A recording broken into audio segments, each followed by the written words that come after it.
Hi folks, welcome back to Lakshu YouTube channel. And so எல்லாம் எப்படி இருக்கீங்க? எல்லாம் நல்லா இருக்கீங்கன்னு நினைக்கிறேன். And so இப்போ பார்த்தீங்கன்னா இனிமேல் நம்ம கண்டென்ட் ரெகுலராக தான் வரும், எடுத்துக்கிட்டே இருக்கோம் contents. So no problem, weekly 1 or 2 videos அதுக்கு மேலே வந்தால் நல்லது தான். அண்ட் மினிமமாக 1 வீடியோ வந்துடும் எவ்ரி வீக். ஸோ ஆக்டிவாக இருங்க, லைக் பண்ணுங்கள், வீடியோ பிடிச்சிருந்தா சப்ஸ்கிரைப் பண்ணுங்கள். இன்ஃபர்மேஷன் எல்லாமே போடுவோம் இனிமேல் ரெகுலராக. ஸோ ஷேர் பண்ணுங்கள் உங்கள் ஃப்ரெண்ட்ஸுக்கும். ஓகே ஃபோக்ஸ், இன்றைக்கி பார்த்தீங்கன்னா அகைன் பார்த்தீங்கன்னா நம்ம Yamaha R3 இன்றைக்கி ஓட்டி பார்க்க போகிறோம். அண்ட் இந்த பாட்டி சிட்டிக்குள்ளே இல்லை, ஹைவேஸில் ஓட்ட போகிறோம். அண்ட் ஸோ இப்போ சவுண்டு உங்களுக்கு தெரிஞ்சிருக்கும். நம்ம போன வீடியோவில் பார்த்தீங்கன்னா எக்ஸாஸ்ட் போர்டில் கழட்டி வச்சுருந்தோம். அண்ட் ஸோ இப்போ மறுபடியும் பின் பைப் ஃபுல் சிஸ்டமோட போட்டால் Akrapovic சவுண்டு போட்டு பிரிக்குது மக்களே. சவுண்டு உங்களுக்கே தெரியும் பாருங்கள், சவுண்டு கேட்டாலே நொறுக்கிக்கிட்டு வருது. அண்ட் லைட்டாக அப்படியே ட்ராட்டில் அப்படியே விட்டோன்னா, ஆக்சிலேஷன் விட்டோனாலே அப்படியே பாப்பாவது மக்களே. அது பாட்டு பாப்பாயிட்டு வருது. சூப்பராக இருக்குன்னு தான் சொல்லுவேன். எக்ஸாஸ்ட் நோட்டு வேறு மாதிரி. ஆல்ரெடி நம்ம ஃபுல் ரிவ்யூ போட்டிருந்தோம், போய் பாருங்கள். Yamaha R3யோட ஃபுல் ரிவ்யூ போட்டிருந்தோம் இதுக்கு முன்னாடி வீடியோலேயே, அதாவது பிஃபோர் 1.5 years. நம்ம அதோட இதை மேலே ஆட் பண்ணுறேன் சஜஷனில், போய் பாருங்கள். ஃபுல் டீட்டெயில்டு வீடியோ பாருங்கள். ஒரு 300cc parallel twin engine 321cc வண்டி இது பார்த்தீங்கன்னா. And 42 horsepower and 30 Nm of torque நினைக்கிறேன். 29 Nm ஆஃப் டார்க். ஸோ இது ஒரு பீஸ்ட்னு தான் சொல்லுவோம் மக்களே. உங்கள் எல்லாத்துக்குமே தெரியும் R3யோட பர்ஃபார்மன்ஸ் எப்படி இருக்குன்னு. And top speed of 190 capable இந்த வண்டி பார்த்தீங்கன்னா 300cc, பட் 190 கேப்பபிள். அண்ட் நம்ம ஓட்டிகிட்டு இருக்கிறது தான் BS4 லாஸ்ட் வண்டி தமிழ்நாட்டில். அதுக்கப்புறம் மேனுஃபேக்சரிங்கே இல்லை R3யில் இந்தியாவில். ஸோ உங்களுக்கு பார்த்தீங்கன்னா இதுக்கப்புறமும் தெரியாது. BS6 நம்மளாம் சொல்லிட்டுருக்காங்க. அதெல்லாம் கஷ்டம் தான் மக்களே. Yamahaலையும் சொல்லிட்டாங்க 250cc கீழே தான் நாங்கள் ஃபுல்லாக ஃபோக்கஸ் பண்ண போதும். 300cc எல்லாம் இப்போதைக்கு ஐடியா இல்லை அப்படின்னு சொல்லிட்டானுங்க. ஸோ டவுட்டு தான் நமக்கு MT3 R3 எல்லாம் வருது. அண்ட் இது BS4 வண்டி செம்மையான பர்ஃபார்மன்ஸ் இருக்கும். ஸ்பெக்கெல்லாம் பார்த்தீங்கன்னா உங்களுக்கு டெக்னாலஜிக்கல் வைஸ் ஒரு 390 TFT அதெல்லாம் தரல. பட் இதுலேருந்து உங்களுக்கு அனலாக் ஸ்பீடோமீட்டர் எல்லாமே தந்துருப்பாங்க. அண்டு வண்டியோட பவர் பற்றி இது ரைடிங் பொசிஷன் பார்த்தீங்கன்னா உங்களுக்கு ஒரு ஸ்போர்ட்ஸ் டூர்னு தான் சொல்ல முடியும். ஸோ ஃபோக்ஸ், இப்போ நம்ம சேலம் சிட்டி விட்டு வெளியே வரோம். அப்படியே ஹைவேஸ் டச்சாக போதும். இந்த பாலம் ஏறி இறங்கி அப்படியே ஹைவேஸ் தான் கொஞ்சம் நம்ம கொஞ்சம் தூரம் தான் ஓட்ட போகிறோம் மக்களே. 15 kilometers சும்மா அப்படியே ஓட்டி பார்க்கலாம். இன்றைக்கி ஒரு வேலையாக போயிட்டுருக்கோம் ஹைவேஸில். ஸோ அப்படியே ஸ்வாப் பண்ணிவிட்டு CJ சூர்யா நம்ம வண்டி எடுத்துகிட்டு வந்துருக்காரு. விட்பிலன் 250 நம்ம அவர் வண்டி எடுத்துகிட்டு போயிட்டுருக்கோம். அவர் பெட்ரோல் அடிச்சுட்டு வந்துடுவார். ஸோ இப்போ நம்ம அப்படியே ஃப்ரீயாக ஓட்டி பார்க்கலாமே அப்படின்னு சொல்லிட்டு எடுத்துகிட்டு வந்த மக்களே. ஏன் இந்த வாய்ப்பு விட்டுக்கிட்டு கண்டென்ட் உங்களுக்கு போடலாமே, நீங்களும் அவளாக இருப்பீங்க, அதனால தான் மக்களே. அப்படியே அந்த மெலோடி, அந்த எக்ஸாஸ்ட் நோட்டு கேட்டாலே வேறு மாதிரி மக்களே. அதுவும் கியர் டவுன் பண்ணும் போதெல்லாம் சூப்பராக இருக்குது. அண்டு உங்களுக்கு விண்ட் பிளாஷ்லாம் அந்தளவுக்கு இருக்காது. R3யில் ஒரு ஷேடு வெஹிக்கிள் ஜாலியாக நீங்கள் போயிட்டே இருக்கலாம். அண்ட் என்ன ஆச்சுன்னா 250cc ஓட்டிகிட்டு எனக்கு இந்த பவர் வேறு மாதிரி இருக்குது. அதாவது சூப்பர் பிக்கப் எல்லாமே சட்டுன்னு போகுது மக்களே. வண்டி பார்த்தீங்கன்னா அந்த ஒரு கியர் லாக்கிங் ஸ்பீடுக்கு தகுந்த மாதிரி அதெல்லாம் வேறு லெவலில் இருக்குது. ஒரு 300cc மாதிரியே இல்லை. இதெல்லாம் 190 ஓட்டினாங்க ஃபாரினில். அண்ட் BS3 வண்டியெல்லாம் போகும்னு சொல்கிறாங்க, போயிருக்குன்னு சொல்கிறாங்க. நம்ம பிரதர் மதிஜாம்ஸ்டர் வச்சுருந்தாரு BS3 வண்டி, அதெல்லாம் 190+ டபுள்ஸ்லேயே போச்சு அப்படின்னாங்க. இந்த BS4னால இது வரைக்கும் CJ 189 ஓட்டியிருக்காது மக்களே. 190 போகும் சிங்கிள்ஸில் ஈஸியாக, பிரச்சனை இல்லை. அது நம்மளை வீட்டில் எல்லாம் உட்காந்து ஓட்டினாங்கன்னா நல்லா போகும் தான் மக்களே. இதெல்லாம் பார்த்திங்கன்னா பக்காவான வண்டி. ஸோ நம்ம அப்படியே ஓட்டி பார்ப்போம் இந்த வண்டியோட பர்ஃபார்மன்ஸ் எப்படி இருக்குன்ட்டு. அண்டு எப்பயுமே ஹெல்மெட் போட்டு விட்டாங்க மஸ்ட்டு. நாங்கள் இப்போ ஏன் க்ளவுஸ் போடலைன்னா, நான் எப்பயுமே க்ளவுஸும் போடுவேன், ஜாக்கெட் போடுவேன்.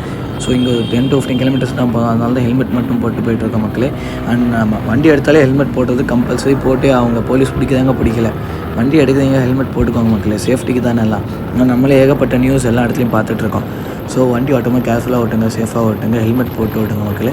லாங் ரைட் போகும்போதெல்லாம் ஜாக்கெட்ஸ், க்ளவுஸ் எல்லாமே போட்டு கம்பல்சரியாக சேஃப்டியாக ஓட்டுங்க மக்களே. டேக் கேர் ஆஃப் யுவர் செல்ஸ்ன்னு தான் சொல்லணும் மக்களே. நாங்கள் ஓட்டுறோம் அப்படின்னா எப்படி சொல்கிறது, எல்லா ரோட்லேயும் ஓட்ட மாட்டோம். நாங்கள் ஹைவேஸில் மட்டும்தான் ஓட்டுறோம். அதுவும் இல்லாமல் ரொம்ப எல்லாம் டான்ஸ் இதெல்லாம் ஓட்டுறதில்ல மக்களே. ஸோ உங்களுக்கே பார்த்து தெரியும். நீங்கள் டோன்ட் டேக் ரிஸ்க், டிஸ்க்ளைமர் போட்டுருவோம். ரிஸ்க் எடுக்காதீங்க நீங்கள், அவ்வளோதான் சொல்லுவோம் மக்களே. நாங்கள் சும்மா வண்டியோட பர்ஃபார்மன்ஸ் டெஸ்ட் பண்ணுறதுக்காக அப்பப்போ ஃப்ரீயாக இருக்கிற ரோட்டில் தான் ஓட்டுவேன், தவிர எல்லா இடத்துலையும் ஓட்டுறதில்லை. அண்ட் சொன்ன மாதிரி சைடு மிரர்ஸ் அந்த மாதிரி சில நெசரி ஐட்டம்ஸ் எல்லாமே எப்பயுமே வச்சுக்கோங்க. மடக்கி விட்டு ஓட்டினீங்கனாலும் ஓப்பனில் வச்சு ஓட்ட கற்றுக்கோங்க மக்களே. ஏன்னா அப்போ தான் உங்களுக்கு பின்னாடி கட் எடுக்கும் போது எல்லாமே விசிபிலிட்டியாக இருக்கும்.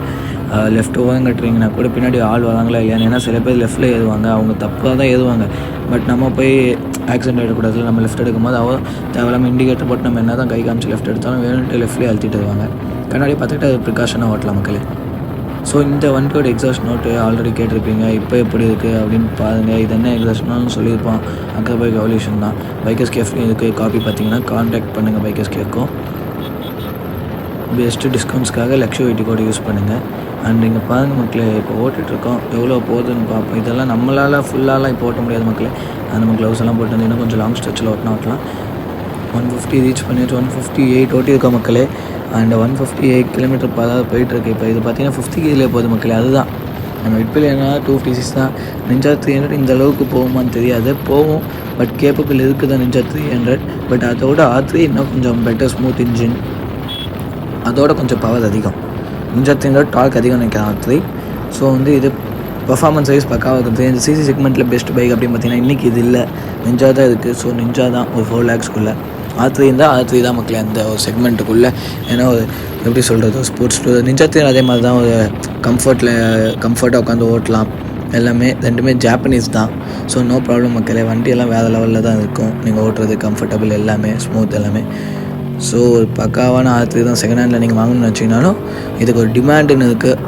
எப்படியுமே ஒரு மினிமம் 2.5 lakhs வந்தது நல்ல வண்டியாக இருக்கணும்னா சொன்னீங்கன்னா. ஏன்னா வந்து இந்த வண்டியோட டிமாண்ட் அப்படி க்ரியேட் பண்ணிட்டாங்க. R3 வந்து என்ன தான் ஸ்டாப் பண்ணாலுமே சேல்ஸில் வந்து அந்த ஒரு டிமாண்ட் வந்துருச்சுன்னு தான் சொல்லுவோம் மக்களே சேல்ஸில்.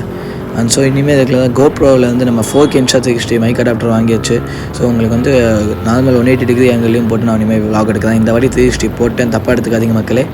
இனிமேல் நம்ம 180லையும் போட்டு எடுத்தது மக்களே. ஸோ டோன்ட் வரி, இனிமேல் இதுக்குள்ள தான் vlogs எல்லாமே இருக்கும் மக்களே. அண்ட் சூன் பார்த்தீங்கன்னா வந்து நம்ம மீட்டப் பக்கம் 11K ரீச் பண்ணியாச்சு. கண்டிப்பாக ஒரு கிவ் அவே இருக்குது மீட்டப்பில். ஸோ உங்கள் ஃப்ரெண்ட்ஸ் எல்லாத்தையும் சப்ஸ்கிரைப் பண்ணி அலர்ட்டாக இருக்க சொல்லுங்கள், ஷேர் பண்ணுங்கள் இன்ஃபர்மேஷனை.